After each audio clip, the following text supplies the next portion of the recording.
Kita nak baca Tabarakalladzi kan? Baca kan? Buat lah.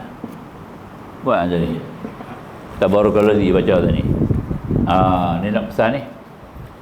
Bukan apa, takut hampa silap. Lah. Bacaannya. Hampa baca Tabarakalladzi ni sampai kerap kali orang nanti wakaf. Qul ara'aytum in ahlakani Allah wa man ma'iya aw rahimana. Dia berhenti dalam tu lah. Nah, fa mayjirul kafirina min 'adzabin alim. Salah. Tak boleh berhenti dalam tu. Nampak tak? Ya. Qul ara'aytum in. In tu adalah syarat. Nampak tak? Syarat. Tuhan tanya, katakanlah, terangkanlah kepadaku. Nampak? Terangkan kepadaku jika Allah mematikan aku dan orang-orang bersama dengan aku atau memberi rahmat kepada kami, maka kami akan masuk syurga. Terangkan kepada aku. Tetapi, ada tetapi itu. Sebab tu kita nak wakaf, jangan wakaf di situ. Qul ara'aytum in ahlakani Allah wa man ma'iya aw rahimana faman yujirul kafirina min 'adzabin alim. Satu nafas. Tak boleh, tak ada nafas. Tak mana nak wakaf. Qul ara'aytum in ahlakani Allah wa man ma'iya aw rahimana faman yujirul kafirin. Tentu kena wakaf. Kemudian ambil balik. Fama yujirul kafirina min 'adzabin alim. Jadi in qul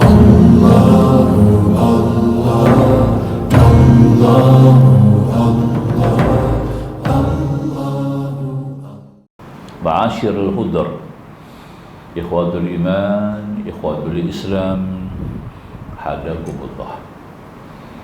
InsyaAllah kita semula menyambung semula kuliah kita seperti lazimnya sesudah kita berehat sebulan Ramadan. Bertemu kita semula dengan izin Allah. Dapat kita meneruskan pengajian kita dalam kitab yang kita khususkan untuk pengajian ini, Minhajul Abidin min Hujjatil Islami Al-Imam Al-Ghazali rahimahullah anhu, mengikut catatan saya muka surat 239 insyaAllah, atas sekali nah. Yang ini masih lagi dalam apa yang disebut sebagai urusan yang berkaitan dengan urusan dunia, mencari harta, perbelanjaan harta dan bagai-bagai lagi lah.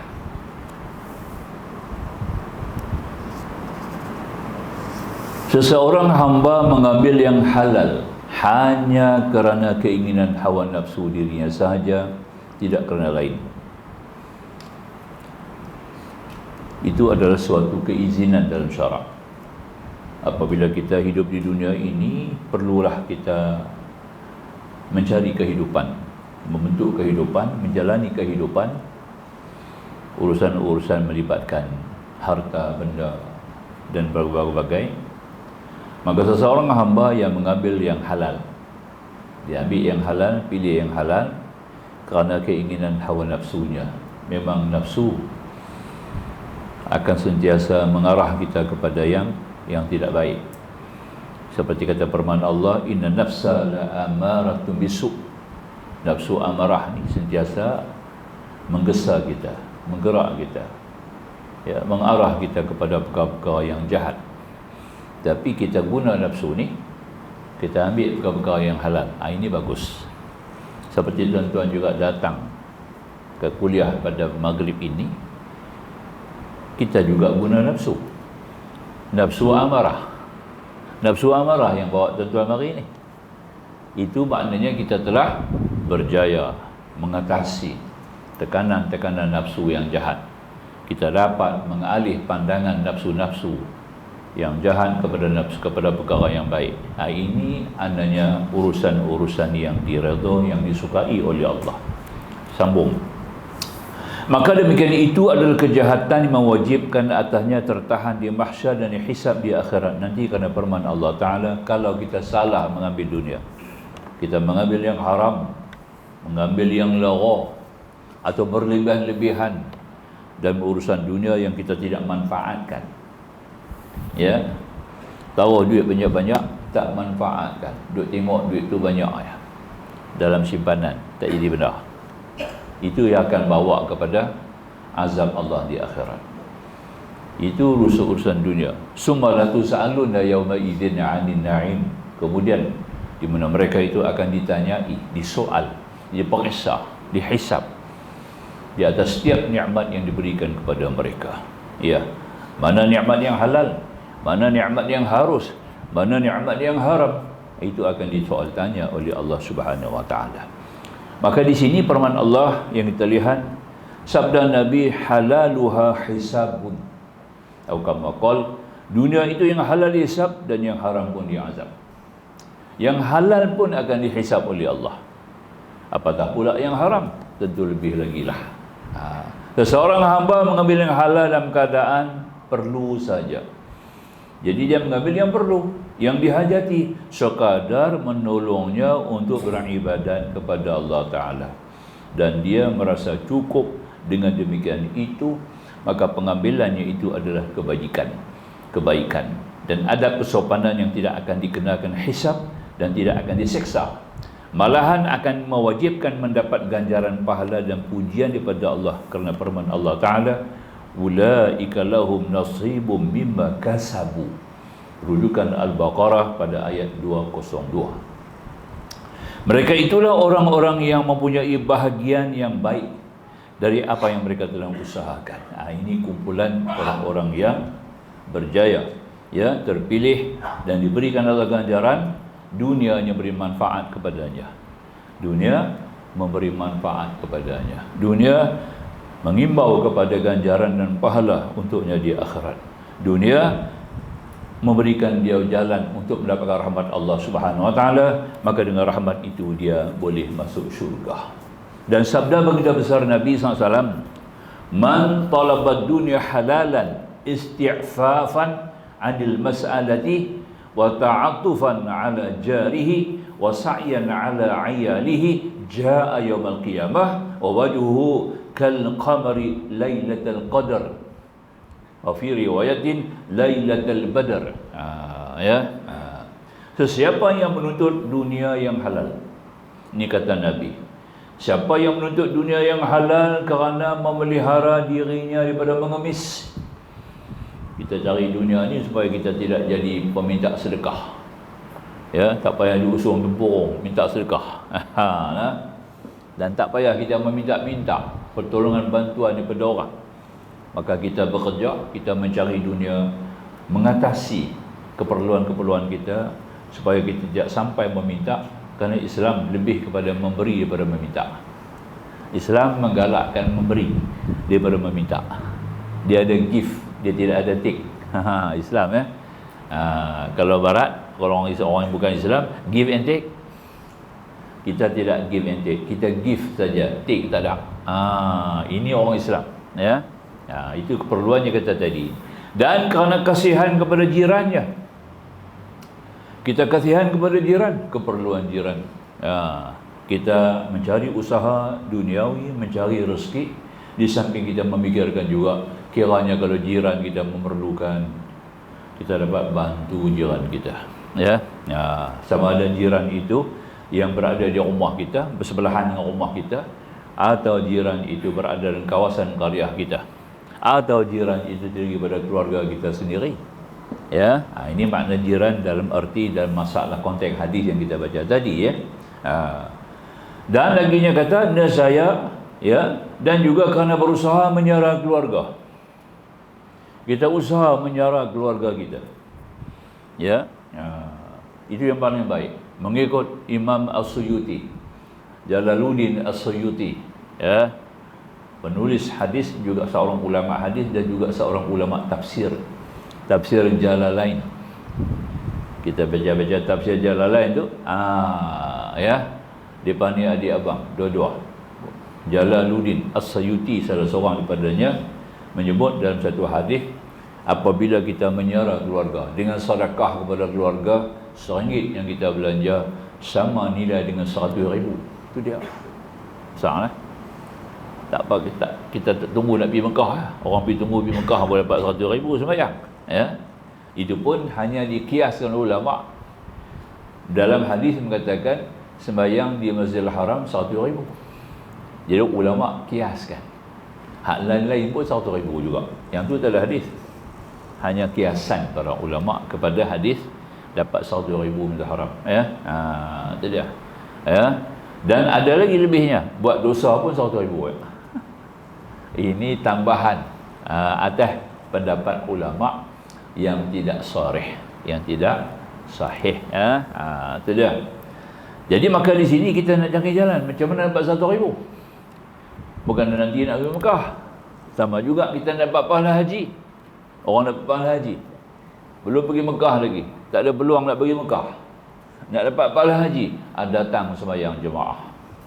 Barang siapa turun daripada rumah, qasad niat untuk mengerjakan salat jemaah, ya, semata-mata untuk berdekat diri kepada Allah, untuk menziarahi Allah Subhanahu Wa Taala, maka turun sembahyang jemaah tu, sekali turun satu haji.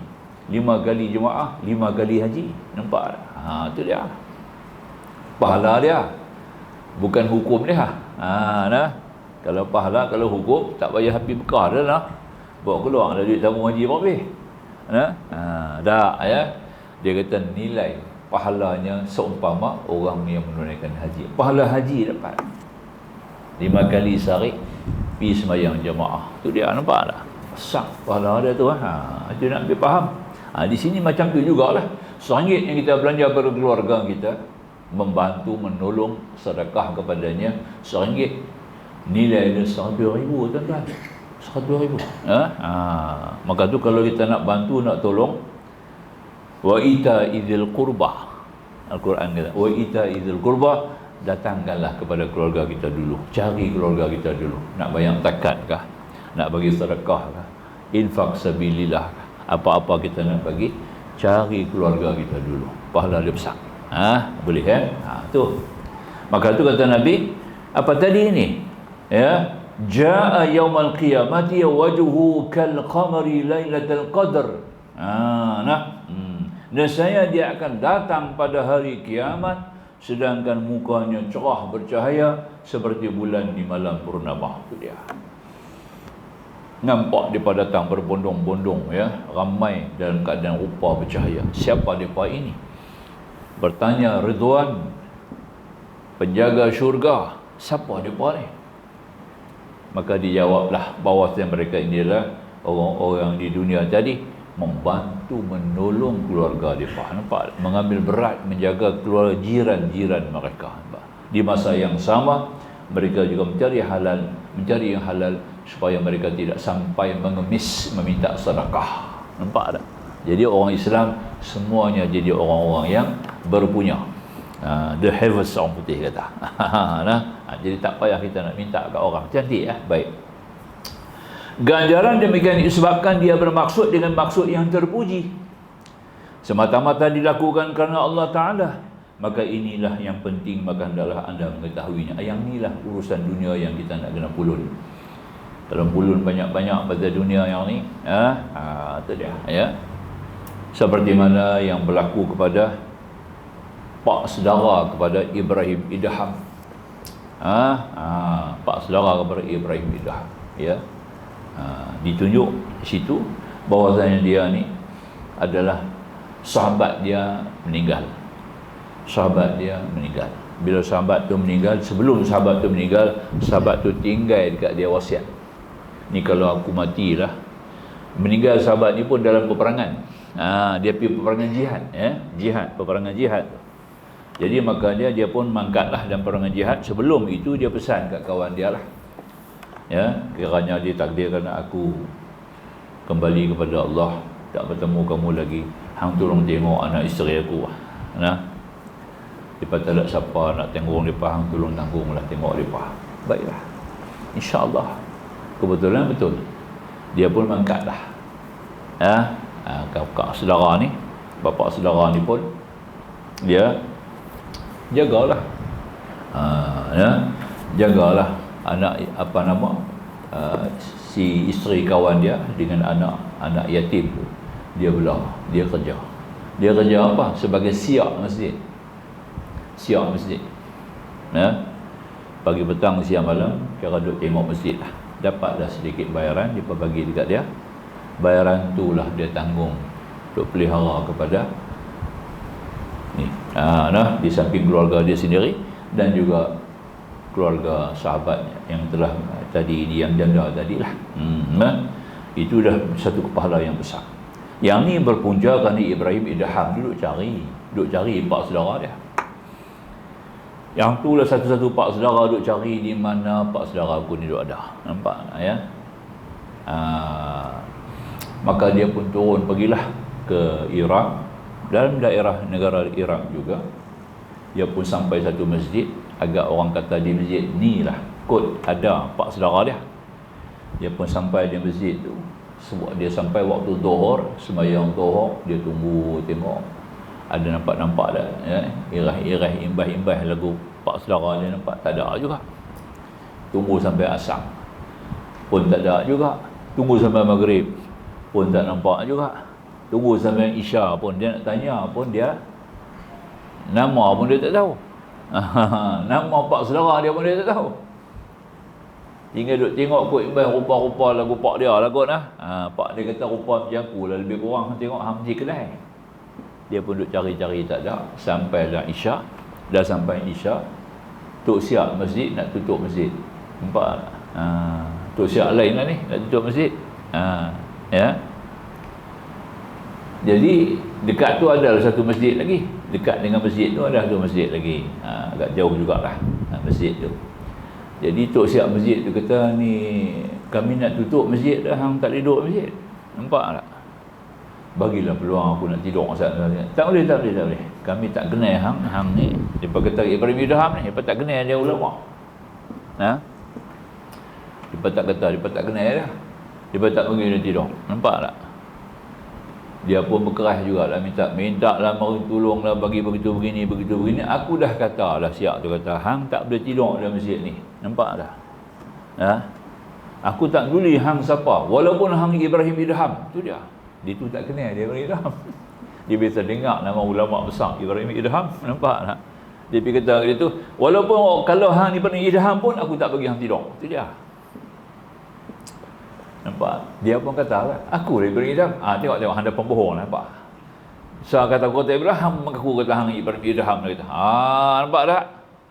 Heret lempak di luar. Tarik dia pergi lempak di luar. Nampak? Tu dia lah. No? Tu dia punya cengih tu siap. Nampak? Dia pun tak kata apalah. Lempak dengan beg-beg dia apa semua pergi duduk di luar. Dia pun berjalan lagi, nampak satu masjid. Sampai di masjid tu, duk tengok satu orang tua duk jerang ayat. Bagi salam, Assalamualaikum. Tak jawab orang tua tu. Dia kata orang sini pelik-pelik. Duduk dalam masjid dia paling lempak. Keluar, bagi salam pun tak jawab. Punya teruk masyarakat sini. Nampak tak? Nampak tak? Dia pun tunggu menunggu nak tanya kat orang yang jerang ayat tu pasal pak saudara dia lah. Nampak tak? Orang jerang ayat tu dah habis jerang ayat, semua dah siap kerja apa semua, baru jawab salam. Tu dia. Dia kata lama orang jawab. Dia kata aku dapat amanah. Nampak? Daripada orang ni, daripada pengurusi lah masjid ni lah. Betul lah kot. Bila hang kerja dengan masjid ni, apa-apa kerja hang kena buat kerja. Hang tak boleh jawab, tak boleh cakap dengan orang, tak boleh sembang dengan orang. Nampak tak? Hang kena buat kerja betul. Dah habis kerja semua baru boleh sembang. Maka tu aku masa hang bagi salam ni, aku tengah duduk kerja. Aku amanah, tak boleh, dia kata. Dia bayar gaji kat aku tau. Masa tu dah ada lah bayar gaji. Tu siap dapat gaji ya. Tak ada nak. Baiklah, kalau nunggu tu saya nak tanya dekat pakcik lah. Pakcik kenal ke seorang-seorang lagu ni? Dia ni ada abang dia sekian-sekian nama. Oh, dia kata. Memanglah, dia kata. Aku kenal orang tu. Nampak tak? Orang tu abang aku lah. Ya Allah. Jadi pakcik lah saya duk cari pak menakan saya. Nampak tak? Dia kata Allah Ta'ala telah kabul hajat aku. Ni pakcik ni kata, aku doa kepada Allah pula supaya aku dapat jumpa anak saudara aku. Dia kata anak saudara aku Ibrahim Idham, ulama besar. Maka dua-dua makbul. Tuhan makbul doa. Nampak? Tu dah. Maka dia pun peluk anak saudara dia. Dia peluk-peluk dalam badan duk panas-panas jadi badan sejuk.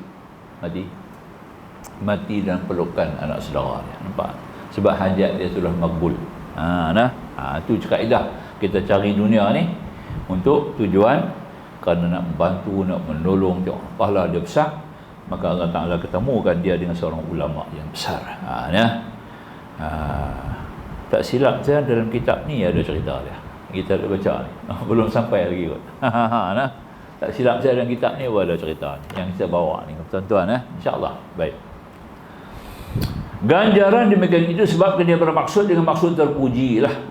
Yang demikian semata-mata lakukan kerana Allah Ta'ala, maka inilah yang penting hendaklah anda mengetahui. Jika dikatakan apakah syarat yang harus dapat menjadi kebaikan sebagaimana yang Tuhan telah sebutkan. Macam mana nak jadi harta benda? Kita cari harta kerja pagi, petang, siang, malam. Tuan-tuan saya semua duk cari harta. Betul tak? Selagi duk hidup dunia ni, kita duk cari lagi kehidupan, betul tak? Dengan bagai-bagai usaha kita lah. Macam mana nak jadikan dia kebajikan? Harta benda kita tu jadi kebajikan. Usaha kita jadi kebajikan. Rezeki kita jadi kebajikan. Macam mana nak jadikan? Apa syaratnya? Jawab. Ketahui bahawa ia memerlukan kepada dua syarat untuk menjadikan baik asalnya. Nampak? Dua sebab. Pertama adalah keadaan dan kedua adalah qasad, niat. Qasad, niat. Dua sebab. Bila ada dua sebab ni, harta kita kerja, kita cari, kita usaha, cari makan kita jadi kebajikan, tuan-tuan. Nampak tak? Nampak ya? Kalau tidak ada dua perkara ini, jadi sia-sia lara. Akan besok ni jadi azab bagi kita. Dia pulang jadi azab balik di akhirat. Nampak ya? Tu. Baik. Jadi Imam Ghazali kupas kat kita ada dua sebab. Maka keadaan itu mestilah dalam keadaan yang memerlukan, ini sekiranya dia tidak mengambil yang harus itu, nescaya hak kebaikan dirinya akan terambil. Urayanya adalah sekiranya tidak diambil yang harus itu, nescaya dengan sebabnya akan terjadi keadaan akan terputus daripada pekerjaan fardu ataupun sunat atau beri pahala. Kita dalam kehidupan ini kita perlu tiga perkara lah. Kehidupannya perlu ketiga. Pertama sekali kita perlu makan minum, betul tak? Itu manusia.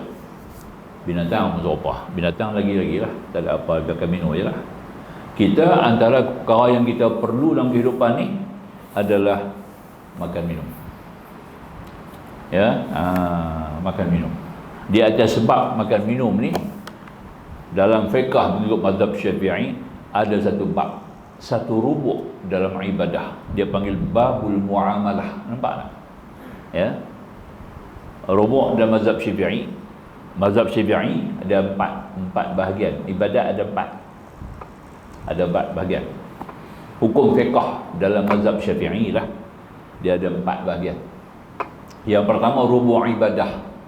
Yang kedua rubuk muamalah. Yang ketiga rubuk munakahah. Yang keempat rubuk jinayah ataupun uqubah. Empat rubuk ni.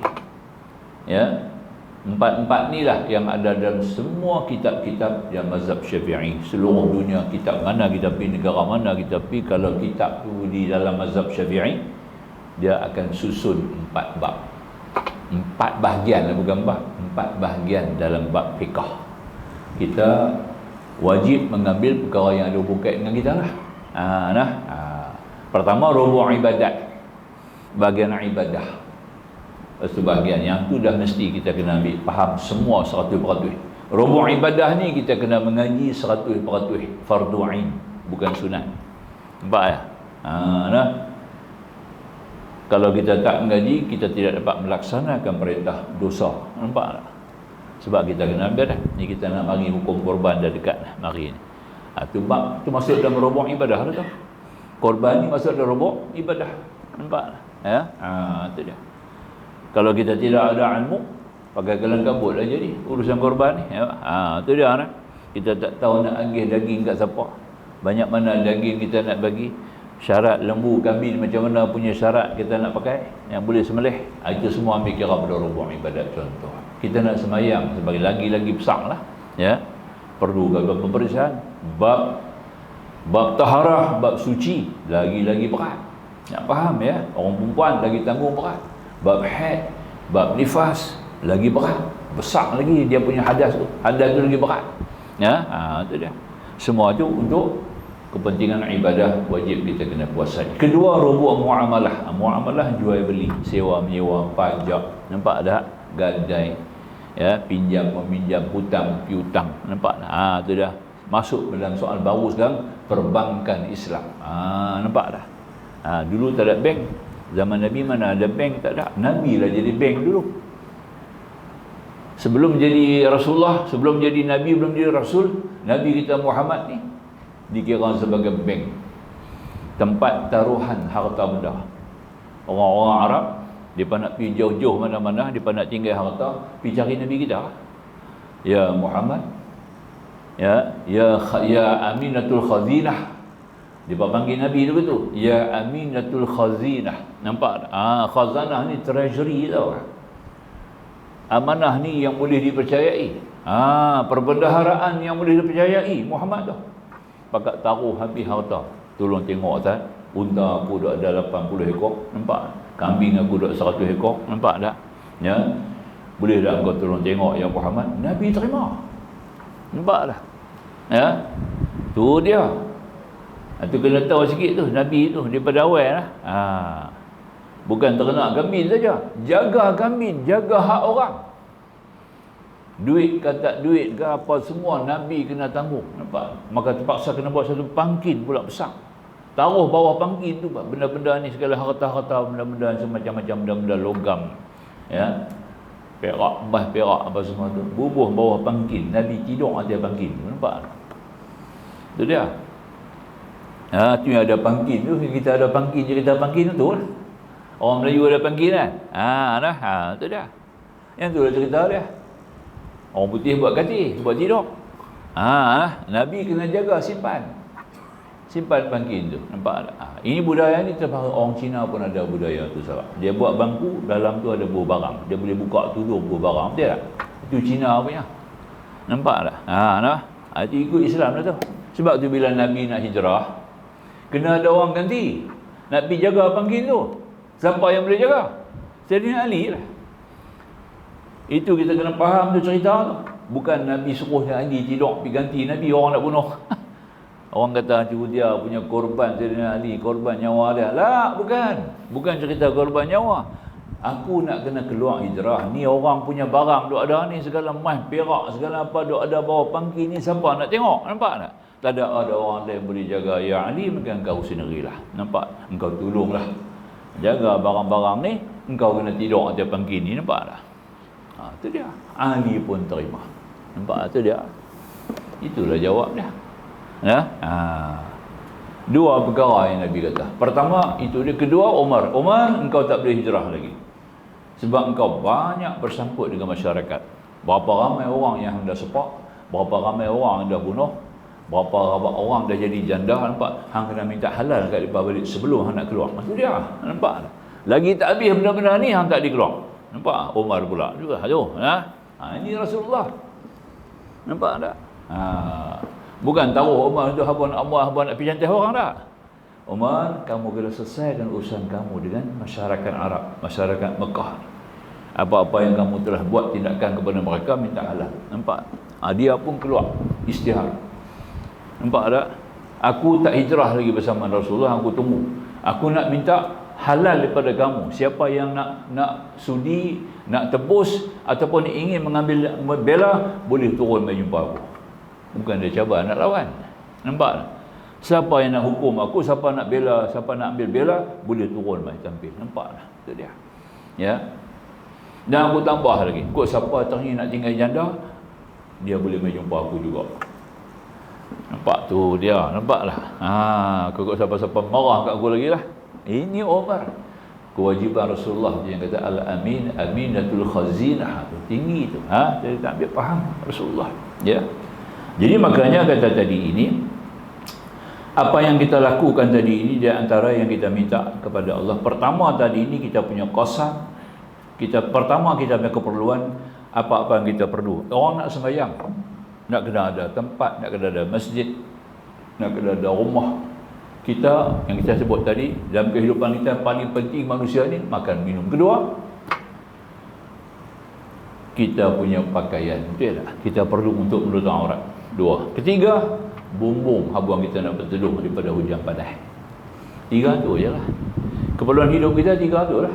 Yang paling penting, major dia. Ya? Nombor satu, makan minum. Apa kira pun, makan minum kena ada. Ada rumah ke tak ada rumah ke? Ha? Geladangan ke tak geladangan ke? Makan minum kena ada dulu. Betul tak? Nombor dua, pakaian kita nak tutup aurat. Bahagian-bahagian yang wajib kita kena tutup. Ya, kalau kita ada isteri, ada anak, lagi-lagi beratlah tanggungan nak kena cari untuk tutup aurat. Jadi kita bekerja, kerana tutup aurat, kerja tu wajib. Nampak tak? Itu dia. Cari makan tu jadi wajib. Nampak tak? Ya. Oleh kerana nak beli baju.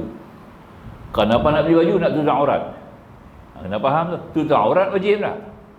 Oleh kerana tutup aurat tu wajib, pakaian yang nak kena pakai pun kita kena beli, maka kita kena kerja baru boleh beli dapat duit. Maka kerja tu adalah wajib. Tu dia, orang tak faham. Nampak? Sebab tu kerja tu kita kena amanah. Orang bekerja pula kena amanah. Kena jujur dalam kerja dia. Sebab dia makan upah. Itu saya cerita Ibn Idham tadi. Kena faham ya? Ini kaedah yang kita faham dalam Islam. Aku nak kena kerja sungguh-sungguh, kerja dengan bersih, kerja dengan amanah, pasal aku nak cari rezeki. Rezeki ni aku nak buat 3 perkara. Pertama, nak kena bayar rumah. Kedua, nak kena bagi makan anak bini. Ketiga, nak kena tutup aurat mereka. Nampak? Cantik tak? Inilah yang kata nombor 1. Maknanya si ayah tadi, sehingga ada hadis Nabi mengatakan seorang ayah yang turun daripada rumah semata-mata kerana nak mencari rezeki untuk melihara anak bini dia, ya, maka turunnya itu adalah jihad. Jihad tu dia. Turun tu jihad. Nampak tak? Beza dengan orang turun nak pergi mencuri, tu jihad. Tu dia. Nampak tak? Beza kan? Ini jihad tak? Turun tu kerana nak cari nak belah anak bini. Tapi faham tak tuan-tuan? 2 perkara kita tak cari, dia cari kita. Tapi kita salah sebut ya. 2 perkara tuan-tuan cari kita tak cari. Nombor 1, maut cari kita. Kita tak payah cari maut, maut cari kita. InsyaAllah. Tinggal kita hang nak cari mati ya? Bukan. Mati akan cari kita. Di mana kita duduk, waktu pun dalam benting besi yang tebal, ya, maka kita juga akan menerima maut akan cari kita. Kedua, rezeki cari kita tuan-tuan. Bukan kita cari rezeki, jangan salah faham ya. Rezeki cari kita. Nampak tak? Selagi ada mulut, ada rengkung, nampak tak? Ada lidah, ada rasa, boleh telan, ada perut, ada rezeki. Ini kata Imam Ghazali. Faham tak? Baby baru beranak. Beranak baby itu mulut tak ada. Tak ada mulut. Baby tak ada mulut, beranak mai. Nampak tak? Doktor nak belah lah ke mana. Dia scan tengok mulut, rupanya tak ada rengkung. Rengkung tak ada. Ada pun haduih ya rengkung dia. Haduih ya. Abang nak masuk ayak. Ayak tu tak boleh masuk ke mulut, mulut tutup. Nampak tak? Ya. Doktor tak boleh fikir 4 hari mati pula. Nampak? Pasal tak ada rezeki. Nampak tak? Kita pun betul lah bila nak mati besok. Malaikat rezeki nanti marilah. Ambil habaq kata dia tak ada rezeki lah. Hari ni malaikat ambil habaq kita nak mati ambil habaq. Ni aku beritahu kat hang ni, selama ni aku tolong bawa rezeki kat hang. Hari ni aku tak bawa rezeki dah. Rezeki hang dah tak ada dah. Maka tu aku nak ucap selamat tinggal. Nampak tak? Tu dia. Malaikat tu main tau ambil habaq kita. Orang nak mati akan jumpa lah benda ni. Maknanya kita tahu kalau kita nak mati lah. Pasal dia habaq kita. Hang tak ada rezeki dah. Tuang ayak pun tak masuk lah. Tak boleh masuk lah. Nampak tak? Tu dia. Ya? Dia panggil saat itu, dia panggil saat apa? Saat muhtadar. Dalam istilah muhtadar dia panggil. Itu saat ketiga. Di mana dia sudah bersedia untuk dipisahkan roh dan jasadnya. Ya, asal kita nak faham begitu. Sampai punya halusi kita kena tengok begitulah.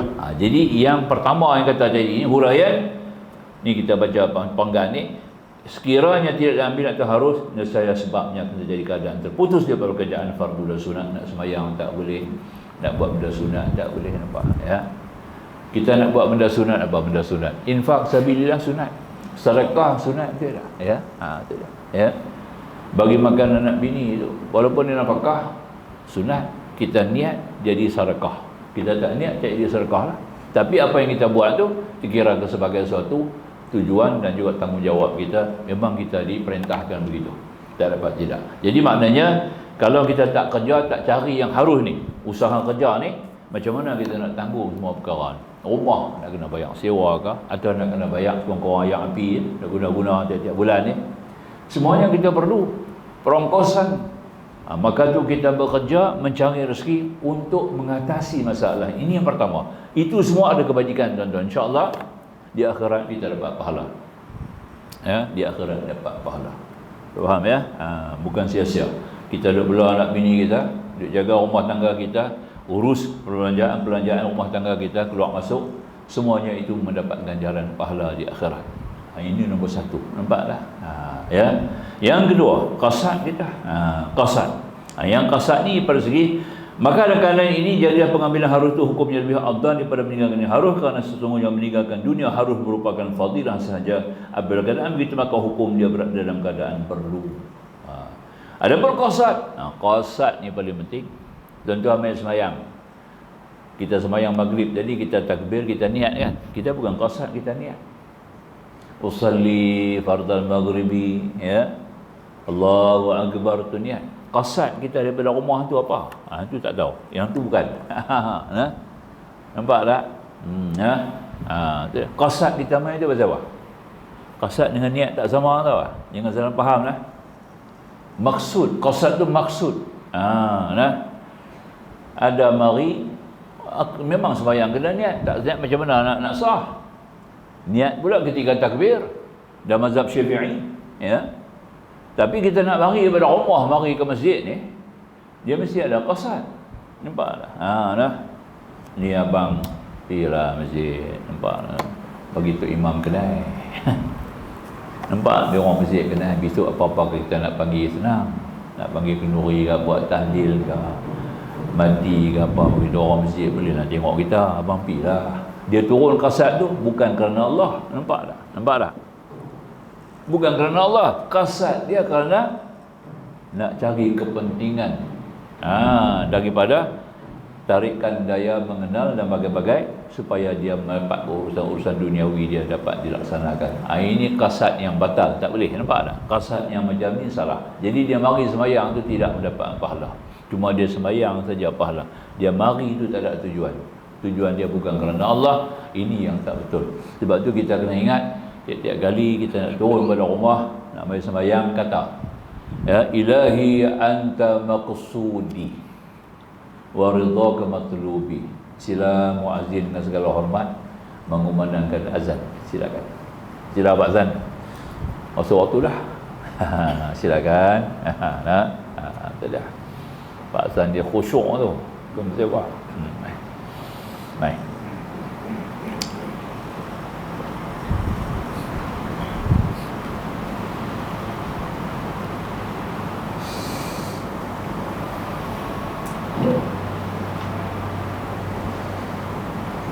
Allahu Akbar, Allahu Akbar. Allah Akbar, Allah Akbar. Marhaban qailina adzal misal. Allahu Akbar, Allahu Akbar. Allah marhaban qailina adzal misal. Asyhadu an la ilaha illallah.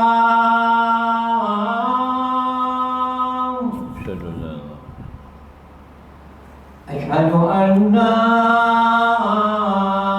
ilaha illallah.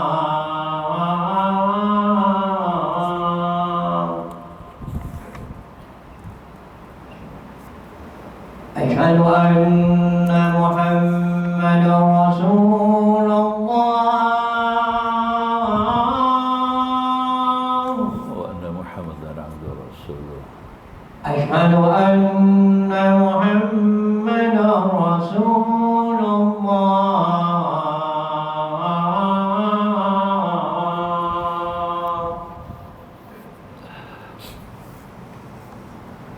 حي على الصلاة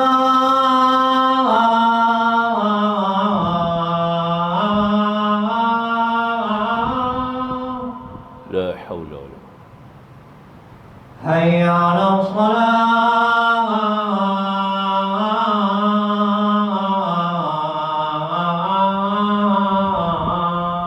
لا حول ولا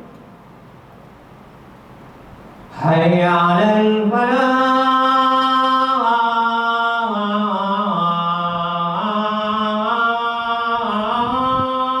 ولا حول حي على الفلاح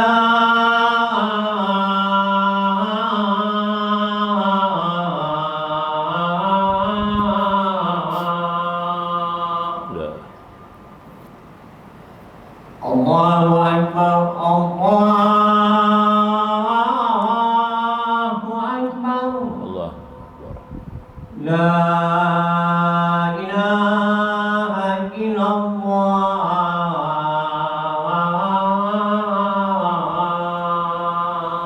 لا إله إلا الله محمد رسول الله صلى الله عليه وسلم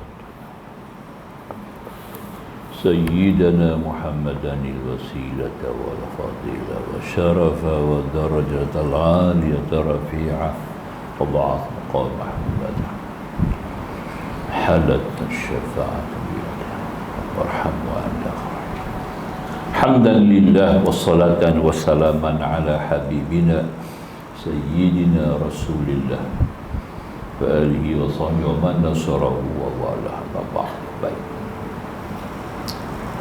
Adapun qasad, qasad bermaksud dengan pengambilan yang harus itu sebagai bekal kesediaan dan pertolongan untuk beribadat kepada Allah. Sambil dia mengerti dalam hatinya bahawa dalam pengambilan aku ini tidak menyampaikan ibadat kepada Allah, sudah pasti aku tidak akan mengambil demikian itu. Maka ini yang dikatakan mengerti hujah. Ya.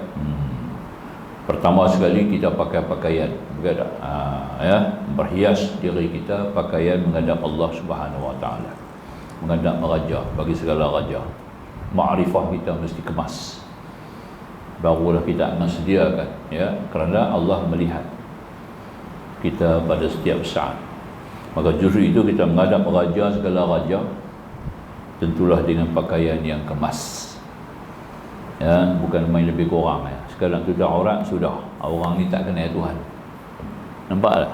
Dia belum kenal kata Allah tu sebagai raja bagi segala raja yang wajib, ya.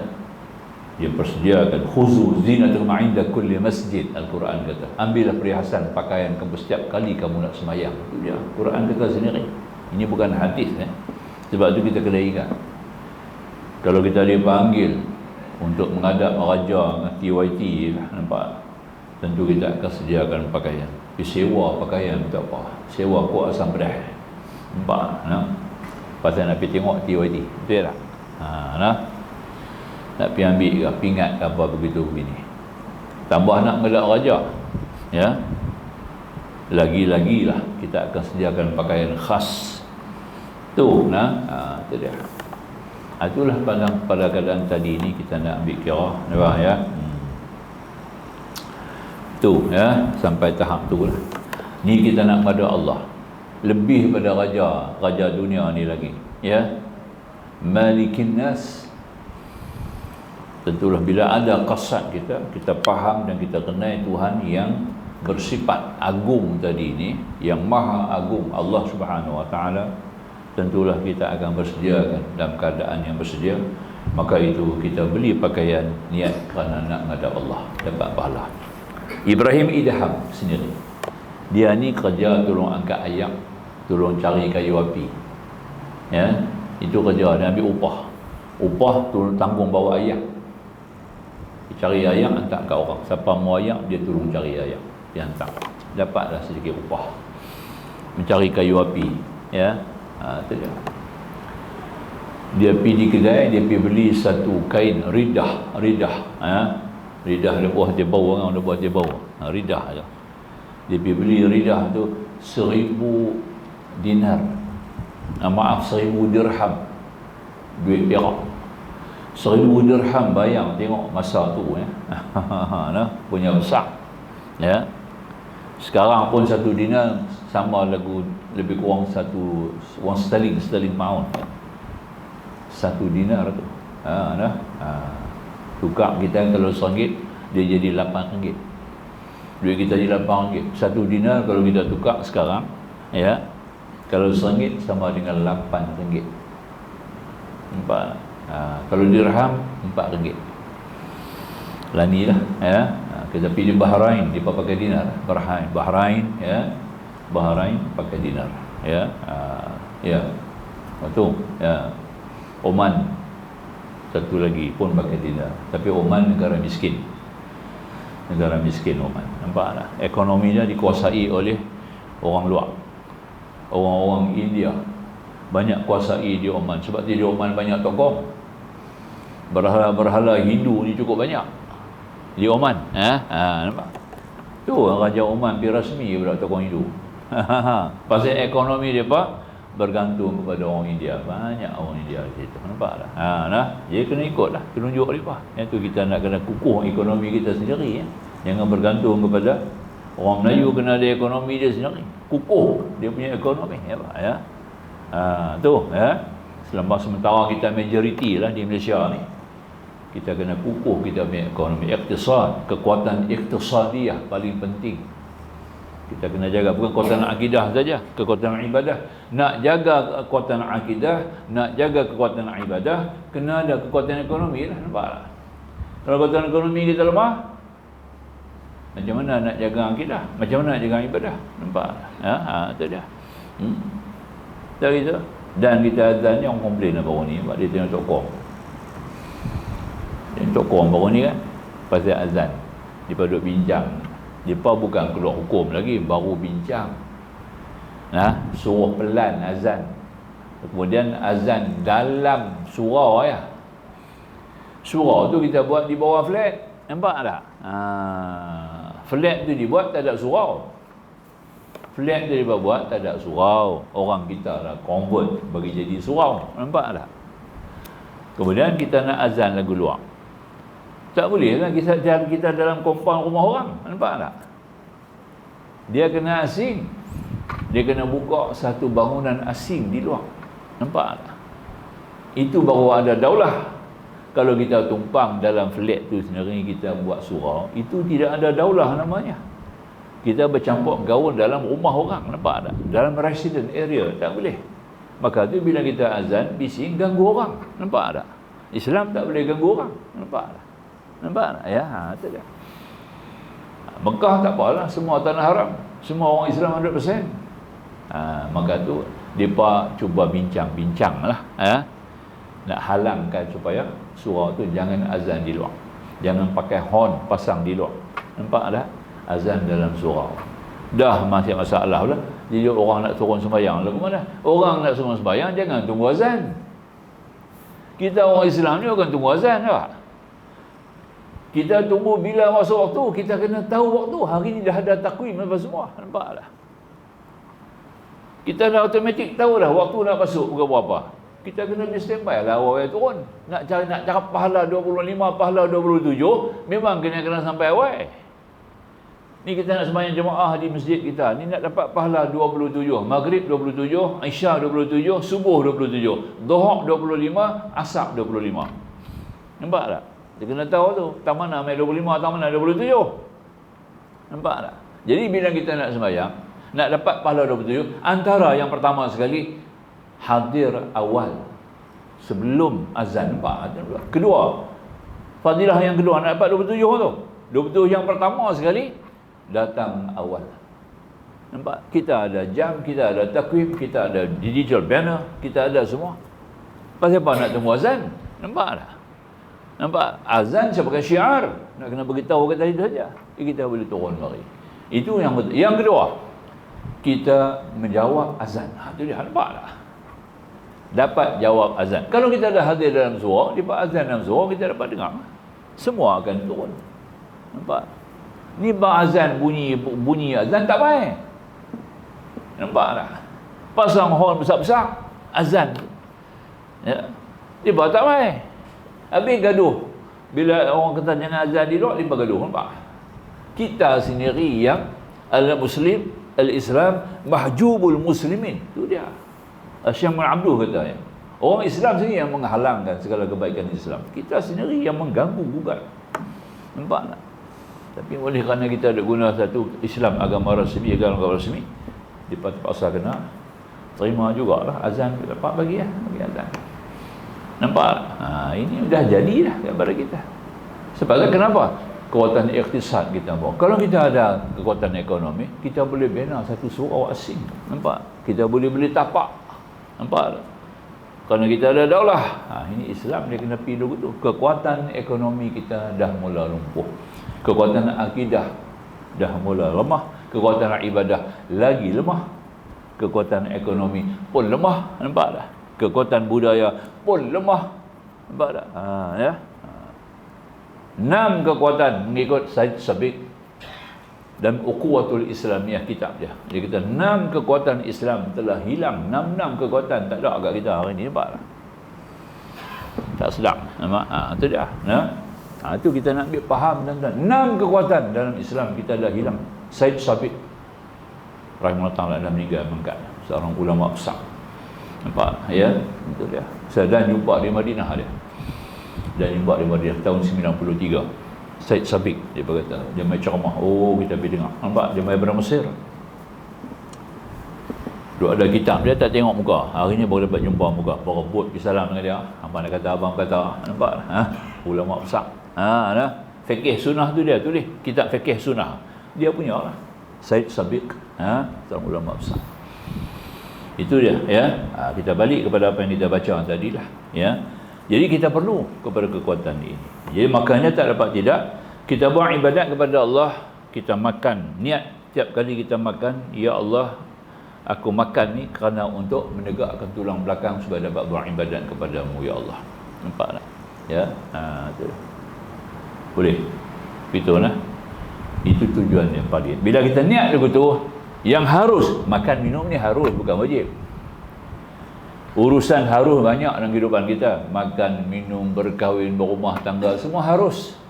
Tak wajib. Nampak tak? Ya. Tak wajib. Jadi kita convert yang harus ni bagi jadi ibadat. Cantik lah. Nampak tak? Ya. Aku beli rumah tak besar ni. Bukan pasal apa. Nak tutup aib malunya keluarga. Nampak tak? Terlindung aurat mereka, terjaga mereka daripada bencana-bencana luar, ya, terlindung daripada hujan panas, dapat pahala. Nampak tak? Pahala besar. Itu dia. Supaya mereka boleh hidup senang, mereka boleh hidup dengan keadaan mewah, boleh hidup dalam keadaan serba-serbi boleh, dan mereka dapat beribadat dengan selesa. Sebab dalam rumah kita yang nak ibadat tu siapa? Orang perempuan. Keluarga kita yang perempuan kan. Mereka sembahyang dalam rumah. Tapi dalam mazhab Hanafi mengatakan orang perempuan boleh i'tikaf dalam rumah dalam bulan Ramadan. Nampak tak? Mazhab Hanafi. Mazhab Hanafi kata orang perempuan boleh jadikan rumah sebagai tempat i'tikaf ketika dalam bulan Ramadan. Nampak tak? Sebab orang lelaki i'tikaf di masjid. Nampak tak? Tak buka peluang dulu tu, kacau lah kat mereka. Dapat di masjid macam mana? Maka tu mazhab Hanafi kata orang perempuan disunatkan i'tikaf di rumah dalam bulan Ramadan. Nampak? Itu dia. Jadi kita beli rumah, kita fikir semua masalah ni, kita niat kerana ini dapat pahala. Selagi-lagi ada rumah, selagi kita ada dapat pahala tu lah, tak berhenti. Nampak tak? Dan kita pun jadikan rumah tu sebagai tempat ibadat. Perbanyak ibadat sunat dalam hidup. Bangunlah tahajud dalam dia. Buatlah tahajud. Sembahyang sunat-sunat ratibah, qabliyah, ba'diyah. Nampak tak? Ya? Sembahyang dalam rumah. Boleh tak? Itu yang paling baik. Sembahyang sunat ni baik di rumah lah. Sembahyang fardu saya di masjid. Nampak tak? Itu dia. Itu artinya jadi rumah yang kita beli itu dapat pahala. Jadilah rumah kamu sebagai tempat ibadat. Jangan jadikan rumah kamu sebagai kuburan. Balik pergi tidur ni buat apa? Jadi kubur. Nampak? Ibadat tak ada, balik pergi tidur. Pagi petang macam mana rumah tempat tidur, tempat berehat. Jadi kubur. Nabi kata, nampak tak? Boleh faham kan? Ya, itu kita ambil kira. Baik. Maka itu dia kata kasat tadi kita kena niat, apa juga makan jadi ibadat. Tidur, aku nak tidur sikit. Tidur ni mengikut dalam kesihatan, dia akan membentuk suatu vitamin maya. Vitamin maya dia panggil, nampak? Ya. Suatu vitamin maya adalah tidur. Wa ja'alna naumakum subata. Subata tu yang Quran dalam surah An-Naba, ya. Berarti dia bawa satu kekuatan kepada kita. Bila kita tidur, kita dapat kekuatan, satu gizi, kekuatan, ya, vitamin yang secara maya. Nampak tak? Dia bukan benda. Nampak tak? Dia menzahirkan satu kekuatan, artinya merehatkan sel-sel badan kita yang bekerja tak berhenti. Sel badan kita bekerja tak berhenti, nampak tak? Nah, kita rehatkan sel ni di bulan Ramadan setahun sekali, ya. Nampak tak? Dan ditambah dengan sunat-sunat, puasa Khamis, puasa Isnin. Nah, insya-Allah sihat. Sel kita pun dapat sihat, dapat rehat, kita jadi sihat. Nampak tak? Ya, bila kita puasa, sel-sel kita yang lama, yang buruk-buruk ni dia hilang, dia mati. Maka tu kita masih orang puasa masih boleh berak kencing lagi. Air kencing mai kok kena. Puasa-puasa dulu kencing tak berhenti. Daripada sel-sel yang telah rosak, Allah Ta'ala ganti dengan sel baru. Puasa tu menjana kepada sel-sel yang baru, tuan-tuan. Nampak tak? Itu dia. Nampak tak? Ya. Kalau faham dulu tu, seronok puasa. Isnin Khamis. Wallahu a'lam. Ini semua kita buat, ya. Kita beli makan, haba nak buka puasa, makanan tu dapat pahala. Nampak? Orang tolong jual kat kita pun dapat pahala. Orang tolong bagi makan kat kita, lagi banyak pahala. Nampak? Ini urusan dunia yang kita kasatkan kerana Allah Subhanahu Wa Taala, ya. Baik. Maka inilah dikatakan menggati hujah pengambilan harus diam hati sanubari tatkala hasil mengingati hujah. Hujah itu pada ketika keadaan perlu, maka jadilah pengambilan dunia yang halal itu kebajikan, kebaikan dan adab kesopanan. Adapun keadaannya dalam keadaan perlu walhal tiada baginya qasad dan mengingati hujah, ataupun ada baginya qasad mengingati hujah walhal bukan dalam keadaan perlu, maka dunia halal itu tidak digolong jumlah kebajikan diberikan ke jalan pahala. Tapi kalau kita tidak niat, kita punya tujuan dunia ni kita ambil bukan untuk yang tiga sebab tadi lah. Makan minum, bumbung, tutup pita rumah. Yang ketiga pakaian. Bukan kerana tu, kerana lain lah. Investment orang buat. Supaya kita dapat tengok duit kita banyak. Tapi kalau kita tukar, kita masuk pada kasat kita, aku nak bayar zakat lebih. Nampak tak? Aku boleh bayar zakat lebih. Aku cari rezeki banyak, rumah dah ada, kenderaan pun dah ada. Nampak tak? Ya. Nabi kata, apabila ada 3 benda ni dengan kamu, kamu bahagia. Yang pertama, kamu ada isteri yang salihah, bahagia. Dia buat isteri dulu. Nampak tak? Isteri ni kekuatan kepada seorang suami, ya. Kekuatan jiwa, kekuatan akal, kekuatan hati, kekuatan ibadah isteri. Faham? Nampak tak? Itu dia. Itu paling penting sekali. Sebab Rasulullah Ta'ala bagi ke Rasulullah keizinan boleh beristeri dengan tidak ada had. Rasulullah boleh isteri banyak madam, tidak ada had. Dan dia tidak perlu kepada wali, tidak perlu kepada saksi, tidak perlu kepada juru nikah, tak payah. Itu Nabi. Satu khususiah Rasulullah. Dia nak nikah umur mana dia mau, dia tanya, mau menikah aku? Umur dia kata sudi, dengan itu aku nikahkan diriku padamu. Kau terima tak? Nampak? Umur dia kata saya terima. Jadi, bawa balik rumah isteri. Ini Rasulullah. Itu khususiah Rasulullah. Kalau kita baca jauh sikit, mengaji jauh sikit, dapatlah. Kelebihan Rasulullah ni daripada yang lain-lain. Tidak ada Rasul-Rasul yang ada macam itu. Mereka Rasulullah seorang, Tuhan bagi kat dia. Ya, itu dia. Maka dia nikah sampai 13 orang. Ya, 4 jariah, 9 dia punya isteri. Isteri yang dinikah 11, 4 jariah. 4 jariah itu pula dijadikan isteri. Jadi 13. Nampak Rasulullah. Faham ya? Tu, kira-kiranya ada lagi 16, 3 tu dia cerai. 3 orang isteri Nabi cerai, tak boleh. Sebab dia tak boleh hidup dengan Nabi. Cara Nabi, budaya Nabi dia tak boleh hidup. Nampak tak? Dia nak pakai gelang, tak boleh. Mana boleh menikah dengan Nabi? Isteri Nabi mana boleh pakai gelang? Nampak? Tak boleh pakai subang, anting-anting. Nampak? Tak boleh pakai lipstick, tak boleh. Dia tak boleh terima yang tu, Nabi cerai. Nampak? tu kena tengok jauh sikit lah riwayat cerita Nabi sallallahu alaihi wasallam ni ya. Lebih sikit. Jadi makanya apa yang disebut sebagai satu kenyataan baginda besar Nabi sallallahu alaihi wasallam ya. Dan disebut oleh musannif kita kena ambil kira lah. Jadi kalau kiranya kita ambil sebagai satu pegangan, bukan kerana itu hanya untuk berlebihan, untuk menjadi gegah megah dengan banyak harta orang kaya, nampak? Sedekahnya tidak, infak sabilillahnya tidak, nampak tak? Jariahnya tidak, wakafnya tidak. Ini yang jadi masalah. Besok dia akan makan kita balik. Sama dengan orang kafir lah. Besok dia di akhirat, harta benda tu akan makan kita balik. Ya, maka tu Nabi kata, harta 3. Satu yang telah kamu guna pakai. Kamu yang telah guna pakai, makan minum habis. Nampak tak? Pergi makan. Makanan-makanan macam-macam, bayar $300-400, nampak tak? Dia keluar RM1 sekupang pun orang tak mau beli benda tu. Bila dia keluar beli daripada perut kita lah. Itu benda dah habis. Nampak tak? Itu nombor 1. Tu saya tanya orang tu. Ya, kedua, benda yang kamu hantar, kamu taruh simpan untuk bekal dan untuk mengatasi mesti keperluan-keperluan kamu. Kita kena ada stok juga lah. Beli barang kena ada stok juga sikit. Stok tu kita nombor 2, nampak. Nombor 3, yang kamu hantar dulu kepada Allah. Yang ni yang tak nombor 3 ni. Nombor 3 ni kena banyak.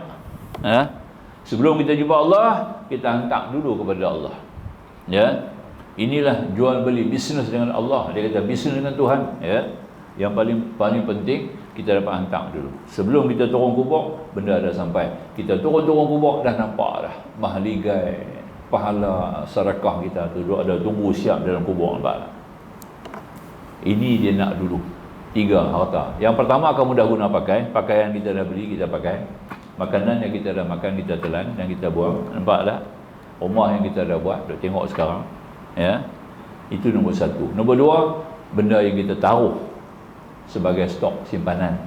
Ya. Al-Quran tunjuk kan, Nabi Yusuf ada buat kerja tu kan. Stok untuk 7 tahun. Segala gandum ditaruh untuk 7 tahun, nampak tak? Kalau datang musim kemarau apa semua, kita dah ada dah rezeki. Nombor 2, itu bagus. Taruh sikit sebanyak untuk anak isteri. Ya, Abdurrahman bin Auf sakit teruk nak mati. Rasulullah pergi ziarah. Ya Rasulullah, saya nak wakaf semua harta saya. Rasulullah, jangan, hang ada 3 isteri je. Nampak? Nah. Maka kamu kena taruh juga sikit untuk isteri kamu, nampak? Supaya dia tidak jadi pengemis. Bila kamu mati, dia tidak jadi pengemis, meminta-minta kepada orang, nampak? Itu dia lah.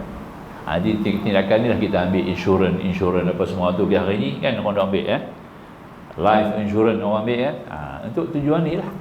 Maka syarak mengatakan halal, mula-mula tu haram. Kita beli premium atas nyawa mana boleh? Premium mana beli atas nyawa? Beli atas kereta boleh no? Atas nyawa mana boleh beli? Nyawa tu Allah punya, nampak tak? Tapi akhirnya ulama setuju mengatakan boleh ambil life insurance. Sebab kita ambil atas dasar apa? Besok anak bini kita tak susah, tak payah duk minta. Sementara dia nak cari tempat bersandar, kita pun dah meninggal, dia pada ada dah sedikit sebanyak simpanan mujur bapa taruh, nampak tak? Sikit sebanyak dia. Itu dia, nampak tak? Kita dalam kubur pun selamat, depa yang hidup pun selamat. Ini atas tu alasan ulama mengatakan harus boleh ambil life insurance kan? Ya sebagai tu. Itu je. Dan yang ketiga, kita hantar pergi kepada Allah. Apa dalam kubur kita hantar dulu. Infak sabilillah, sedekah jariah, wakaf hadanah, kita hantar pergi dulu. Jadi kita masuk kubur yang tu kita nak tengok. Yang ni lah yang kita baca dalam bab sekarang ni. Itulah di antara yang boleh, insya-Allah kita akan sambung pada minggu depan. Kemudian untuk istiqamah kita akan sambung. Habis ada perkara satu saya nak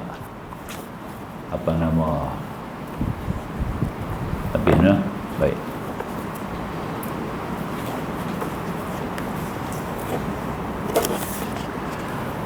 Tuan-tuan, ijik kita lah, kita nanti habis saat ni kita nak baca Tabarakalladzi kan. Baca kan? Buat lah. Buat tadi. Tabarakalladzi baca tadi. Ni nak pesan ni. Bukan apa, takut hampa silap. Nah. Bacaannya. Apa bacaan Tabarakallazi ni sampai kerap kali orang nanti wakaf. Qul ara'aytum in ahlakani Allah wa man ma'iya aw rahimana. Dia berhenti dalam tu lah. Nah, fa mayjirul kafirina min 'adzabin alim. Salah.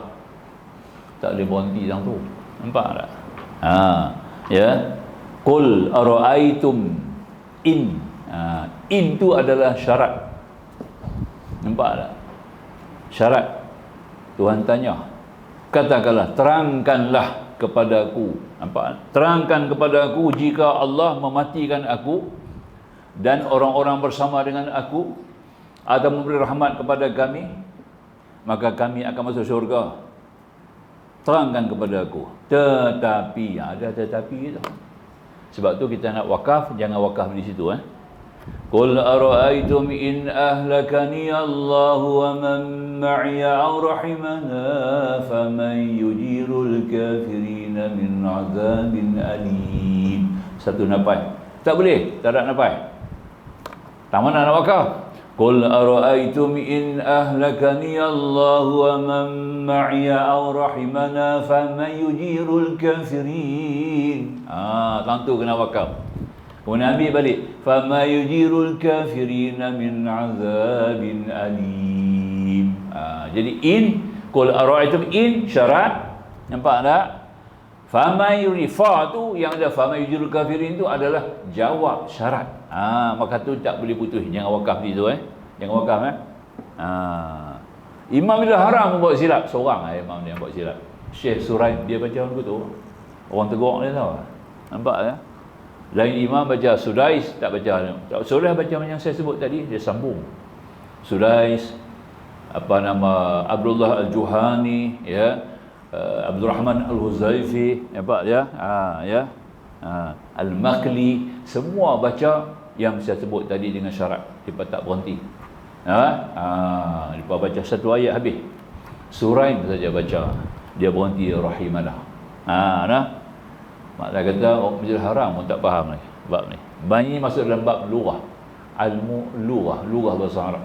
Kita kena mengaji ilmu lurah tu Bukan kata Quran saja. Kita mengaji Quran, kena mengaji ilmu lurah. Kalau kita tak mengaji, kita ikutlah nasihat orang alim bagi tahu macam mana tak. Jadi ingatlah, jangan berhenti rahimanah Sedap kan tu. Yang nombor 2 tak apa, ke belakang. Qul ara'aytum in asbaha ma. Nampak? Yang tu kita boleh. Ghaira, jangan berhenti ghaira. Ambil balik. Fama yujirul kafirun sampai habis. Sampai bunyi ma'in. Habis. Kemudian dah habis dah kita baca habis ma'in. Ayat lah. Tabarakalladzi itu kita kena sebut. Fama ya'tikum bima'in ma'in. Habis kan? Ada ayat lah kan? فَمَنْ يَأْتِكُمْ بِمَاءٍ مَعِينٍ.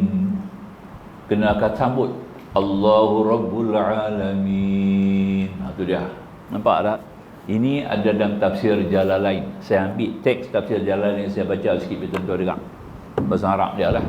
Tafsir tu. Dia kata apa? Di sini. Jarin tanalahul aidi والدلاء كمائكم أن يأتي به إلا الله تعالى فكيف تنكرون أن يبعثكم ويستحب أن يقول القارئ عقيب معين الله رب العالمين كما ورد في الحديث. Dia kata apa? Bila bacaannya sampai lafaz ma'in, penghabis ma'in hendaklah ia mengucap kalimah jawapan sebab Tuhan tanya, iaitu Allahu Rabbul Alamin. Ayat penghabis. Nampak? Qul ara'aytum in asbaha ma'ukum ghauran faman ya'tikum bima. Tu Tuhan tanya tu. Qul ara'aytum, tu Tuhan tanya. Nampak tak? Terangkan kepadaku jika sumber air kamu kering macam kita lah. Siapa yang akan mendatangkan air mengalir kepada kamu? Tuhan tanya. Siapa akan mengalir air? Kena jawablah. Allahu Rabbul Alamin. Nampak tak? Itu ada hadis Nabi tuan-tuan dalam tafsir Jalalain. Tafsir lain tak sebut. Tafsir tu saya. Tu saya kena ambil sikit daripada tafsir tu. Baca kat tuan-tuan. Dan kitab tafsir tu bunyi lagu tu. Nampak tak? Jadi ingatlah, dah habis ma'in, ramai-ramai semua orang dia kata Allahu Rabbul Alamin. Nampak tak? Sebab Tuhan tanya, kita kena jawab. Boleh faham jadi hampa buatlah, bacalah seperti biasa. Cuma nak perbetui apa yang elok, bagi jadi elok. Jangan hampa baca tak dapat pahala, buat apa? Nampak tak? Salah berhenti, salah baca. Nampak ya? Itu antara yang disebut sedikitlah. Wallahu a'lam. Baik. Aqulu qawli hadza wa astaghfirullahal azim li wa lakum. Akhirul kalam wallahu subhanahu wa ta'ala a'lam. Bismillahirrahmanirrahim. Alhamdulillah wassalatu wassalamu ala rasulih nabil karim nabiyina Muhammad wa alihi wa sahbihi ajma'in. Subhanaka la ilma lana illa ma 'allamtana innaka antal alimul hakim. Rabbi shrah lana sudurana wa yassir lana umurana. Rabbana atina fid dunya hasanah wa fil akhirati hasanah wa qina adzabannar. Walhamdulillahil alamin. Assalamualaikum warahmatullahi wabarakatuh.